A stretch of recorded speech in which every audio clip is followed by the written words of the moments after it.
नमस्कार। आज हम एक बहुत ही दिलचस्प कहानी को समझने वाले हैं। ये कहानी है दो बड़े देशों अमेरिका और भारत की, जो अगले 10 साल के लिए अपने रक्षा संबंधों को एक बिल्कुल नए लेवल पर ले जा रहे हैं। तो इस समझौते का असली मतलब क्या है, चलिए पता करते हैं। रक्षा हमारे द्विपक्षीय संबंधों का मुख्य स्तंभ बनी रहेगी। भारत के रक्षा मंत्री का ये जो बयान है, ये अपने आप में सब कुछ साफ कर देता है। इससे पता चलता है कि ये समझौता दोनों देशों के लिए कितना ज्यादा अहम है। ये सिर्फ एक एग्रीमेंट नहीं, बल्कि एक बहुत ही मजबूत रिश्ते की नींव है।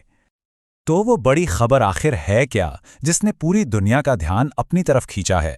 क्या है ये नया रक्षा दशक और इसके पीछे कौन लोग हैं? चलिए इसे थोड़ा और करीब से समझते हैं।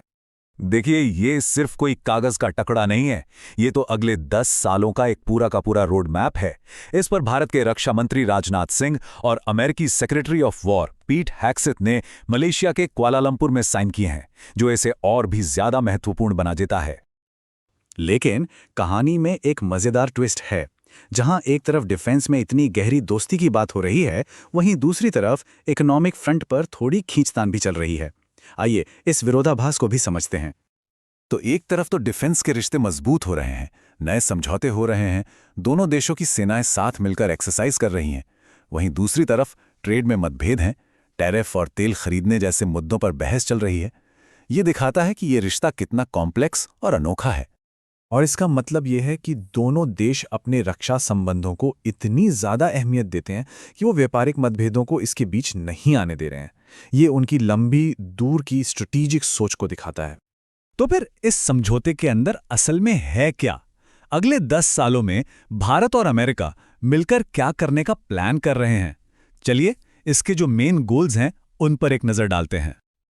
ये लक्ष्य बहुत बड़े हैं, मतलब समुद्र से लेकर स्पेस तक हर डोमेन में सहयोग। एक शब्द है इंटरऑपरेबिलिटी, जिसका सीधा सा मतलब है कि दोनों देशों की सेनाएं एक दूसरे के सिस्टम के साथ आसानी से काम कर पाएंगी। और क्वाड यानी अमेरिका, जापान और ऑस्ट्रेलिया के साथ मिलकर काम को और आगे बढ़ाना। तो यह सिर्फ हथियार खरीदने बेचने की बात नहीं रह गई है, ये तो हर लेवल पर एक गहरी मजबूत पार्टनरशिप बनाने की कोशिश है। अच्छा, ये जो दोस्ती है ये कोई रातों रात नहीं बनी है, इसके पीछे दशकों की मेहनत है। आइए देखते हैं कि यह सफर यहां तक पहुंचा कैसे।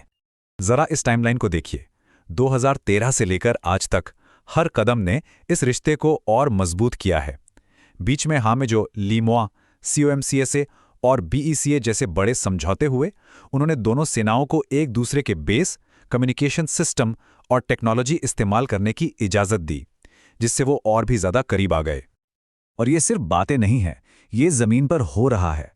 अलास्का की बर्फीली वादियों में साथ मिलकर ट्रेनिंग करने से लेकर दुनिया की सबसे एडवांस टेक्नोलॉजी जैसे जेट इंजन और ड्रोन बनाने तक, ये पार्टनरशिप हर मोर्चे पे काम कर रही है। लेकिन इस सब का मतलब क्या है? ये समझौता सिर्फ भारत और अमेरिका के लिए ही नहीं, बल्कि पूरी दुनिया के लिए क्यों मायने रखता है? चलिए अब बड़ी तस्वीर को देखते हैं। इसका सीधा सा मतलब है इंडो पैसिफिक क्षेत्र में शांति और स्थिरता बनाए रखना।